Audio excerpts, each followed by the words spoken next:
हम कट हो जाएंगे। बिस्मिल्लाहिर्रहमानिर्रहीम। आज इलेक्शन कमीशन में जो मुनहरफ अरकान हैं नेशनल असम्बली के और प्रोविंशियल असम्बली के, उनके रेफरेंसेस जो हैं वो आज लगे हुए थे। उनकी तरफ से जवाब आए हैं। जवाब जो हैं उनका जवाब जो है वो जमा करा दिया जाएगा। उन जवाबात में जो MNAs की तरफ से आए हैं ये अजीबो गरीब किस्म के जवाबात हैं, लेकिन उनका जवाब जब आएगा तो फिर आप देखेंगे कि वो अगर उन्होंने मुनहरफ हो गए हैं, वो दूसरी पार्टी में चलेंगे तो अखलाकी जुर्रत होनी चाहिए, मान लेना चाहिए और वहाँ पे दूसरे लोगों को सपोर्ट करना, अपोजिशन के साथ खड़े होना, खाना पीना उनके साथ करना और लेकिन दम जो है पाकिस्तान तहरीके इंसाफ का भरना, ये है कोई बात इखलाकी तौर पे भी और हमारे समाजी तौर पे भी कोई ऐसी अलामत नहीं है जिसको बहादुरी दलेरी की अलामत समझा जाए।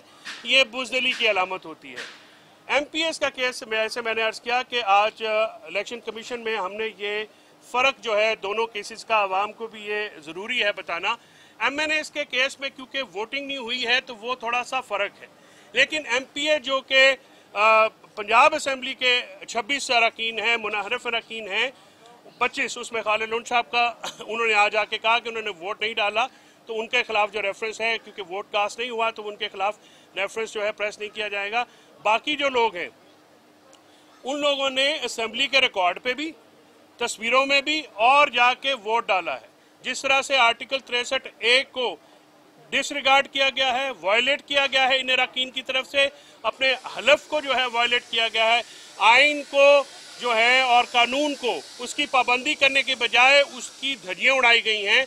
तो आज इलेक्शन कमीशन को ये रिक्वेस्ट की गई है कि आपके पास, क्योंकि 20 अप्रैल से ये रेफरेंस आई हुई है, इस रेफरेंस में जो MPS के खिलाफ है कुछ ज़्यादा काम है नहीं।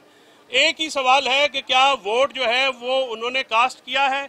एक को बुला के 26 मिनट का केस है कि आप ये सुन लें, हर किसी को बुला के पूछ लें कि क्या उन्होंने वोट कास्ट किया है या नहीं किया है, और असम्बली का रिकॉर्ड जो है वो सामने रख लें। वो सारा रिकॉर्ड जो आमिर राना साहब जो हैं वो स्पीकर साहब और पंजाब असम्बली को रिप्रेजेंट कर रहे हैं और हमारी टीम इमरान खान साहब के बिहाफ पे जो है इलेक्शन कमीशन में पेश हुई है। तो मुझे उम्मीद है और मैं इस बात पे उम्मीद रखता हूँ कि इलेक्शन कमीशन जो है मंगल वाले दिन इस केस का फैसला कर देगा, और क्योंकि इस केस में कोई ऐसी बात नहीं है जिसकी तहकीक करना भी ज़रूरी हो। असेंबली का रिकॉर्ड बड़ा क्लियर है, हर किसी ने जिसने वोट डाला है उसकी बाकायदा वीडियो भी है, तस्वीरें भी हैं और असेंबली का रिकॉर्ड भी मौजूद है जो कि रेफरेंस के साथ लगा दिया गया है। लिहाजा इलेक्शन कमीशन से मेरी बड़ी उम्मीद है कि मंगल वाले दिन MPS की जो केसेस हैं उनको उसी दिन डिसाइड कर दिया जाएगा और MPS जो हैं उनको बुला भी लिया जाएगा और उनसे एक ही सवाल पूछना है कि क्या उन्होंने अपने ज़मीर का सौदा किया है, क्या उन्होंने अपनी पार्टी को छोड़ के दूसरी पार्टी के उम्मीदवार को वोट दिया है। जिसका जवाब हाँ में है। अगर कोई ना करता है या कोई झूठ बोलता है तो उसके भी कॉन्सिक्वेंस है, वो भी फिर फेस होंगे। लिहाजा ये मंगल वाले दिन जो है ये दोनों केस अब रख दिए गए हैं और मंगल वाले दिन इंशाल्लाह मुनहरफीन की किस्मत का फैसला हो जाएगा। बहुत शुक्रिया। सिर्फ सिंपल सी एक बात ज़हन में रख लीजिएगा कि MNAs के जितने MNAs और MPS के आए हैं वो सारे पाकिस्तान मुस्लिम लीग नून के वोकला रिप्रेजेंट कर रहे हैं। तो अदालत को ये बड़ा वाज़ेह तौर पर बता दिया है और आर्टिकल 63A का कुछ नहीं है, यही पढ़ के बता दिया है। जैसे बता दिया उस दिन हाँ या ना में फैसला होना है और गुजारिश करेंगे ये MPA का केस तो उस दिन मंगल वाले दिन डिसाइड कर दिया जाए। जी बिस्मिल्लाहिर्रहमानिर्रहीम। जैसे कि आप सब जानते हैं कि पाकिस्तान के अंदर एक बड़ी जमहूरी जमात है पाकिस्तान तहरीके इंसाफ, जिसने हमेशा कानून की बालादस्ती को, आइन की बालादस्ती को, पाकिस्तान की आवाम के कानूनी तहफ़्फ़ुज़ को आगे बढ़ाया है। पाकिस्तान तहरीके इंसाफ मुनहरफ अरकान के जो केसेस हैं उनको इलेक्शन कमीशन ऑफ पाकिस्तान के सामने लेकर आए हैं, लेकिन दो केसेस हमारे सामने हैं। एक केस ये है कि MNAs ने पाकिस्तान की आवाम से अपने वोट से बेवफाई की है।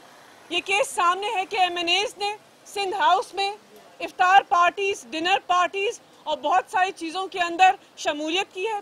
MNAs ने पार्लियामान के अंदर पाकिस्तान तहरीके इंसाफ की तरफ से छोड़कर ऑपोजिशन के बेंचेस के ऊपर बैठा गया है। MNAs ने एक मॉक जो सेशन था जिसकी अयाज सादिक ने सरबराही की थी उसके अंदर शमूलियत की है। जिन लोगों ने अपने वोट से बेवफाई की है, जिन लोगों ने अपने ओथ से बेवफाई की है, जिन लोगों ने पार्टी से बेवफाई की है, उन लोगों का जो कॉन्सिक्वेंस है, जो उनके साथ होना है, वो पाकिस्तान के आइन के अंदर वाज़े तौर पर दर्ज है। पाकिस्तान तहरीक-ए-इंसाफ पाकिस्तान के इलेक्शन कमीशन के सामने इस्तदा कर रहे हैं कि इन सब शवाहिद की मौजूदगी में अब कुछ और रह नहीं गया। आपने वाज़े तौर पर इन MNAs को डी-सीट करना है। आपने वाज़े तौर पर आर्टिकल 63A जो है उसको अमल दरामद कराना है और पाकिस्तान की आवाम के सामने पेश करना है कि हम वो आईनी अदारा है, हम वो आईनी इदारा हैं जो पाकिस्तान के आइन का तहफ़्फ़ुज़ करते हैं। हम पाकिस्तान के आइन की बालादस्ती में यकीन रखते हैं और इस केस को एक तारीखी केस बनाकर पेश करेंगे ताकि आगे जाकर कोई भी मेंबरान पार्लियामेंट जुर्रत ना करे कि पैसों के एवज़, लालच के एवज़, डेवलपमेंट प्रोजेक्ट्स के एवज़ ज़मीर फरोशी के अमल को आगे बढ़ाकर अपनी पार्टी के वोट से बेवफाई करे। ये जो सारे लोग इलेक्शन कमीशन में पेश हो रहे हैं और जिनके रिप्लाईज में अब दर्ज है कि हम पाकिस्तान तहरीक-ए-इंसाफ के मेंबरान पार्लियामेंट हैं, ये सरासर झूठ पर मबनी है।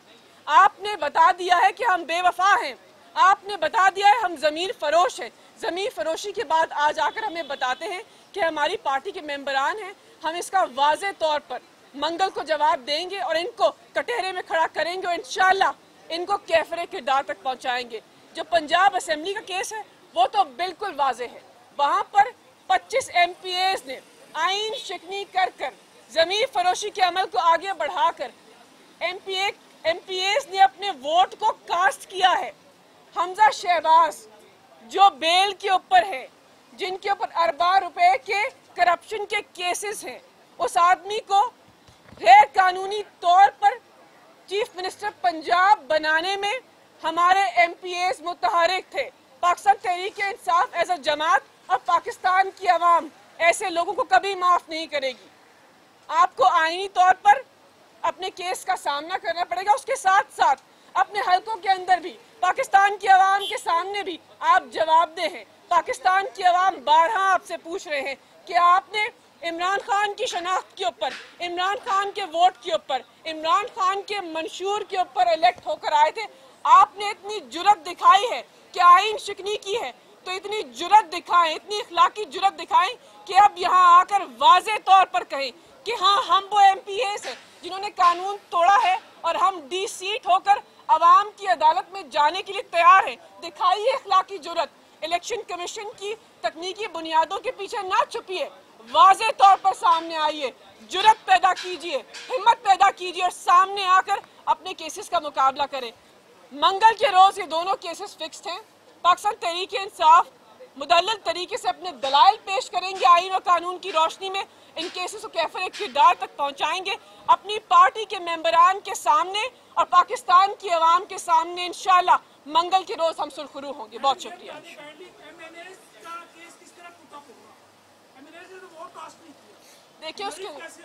देखिए बहुत सारी उसके बातें हैं जो वाज़े होकर सामने आएंगी। MNAs ने जो किया है, जो उनका कंडक्ट है, वाज़े तौर पर पाकिस्तान की आवाम के सामने। क्या आप नहीं जानते कि सिंध हाउस में ज़मीर फरोशी के अमल को सिंध से बोरियां लाकर कैसे आगे बढ़ाया गया? क्या हम नहीं जानते इन लोगों ने पार्लियामान के अंदर कैसे पाकिस्तान तहरीक-ए-इंसाफ के बेंचेस को छोड़कर वहां पर बैठकर ये साबित कर दिया कि इस पार्लियामानी पार्टी के मेंबर्स नहीं।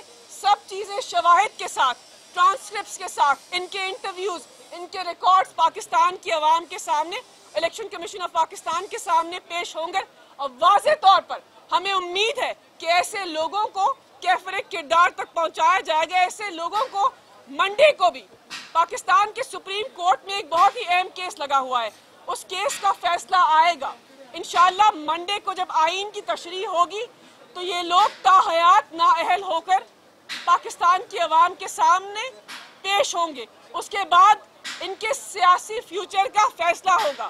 फैसला होगा कि जो लोग बेवफाई करते हैं, जो लोग आइन तोड़ते हैं, उनके साथ पाकिस्तान का जमहूरी निज़ाम क्या करता है। बहुत शुक्रिया। खुद कन्फेशन कर रहे हैं।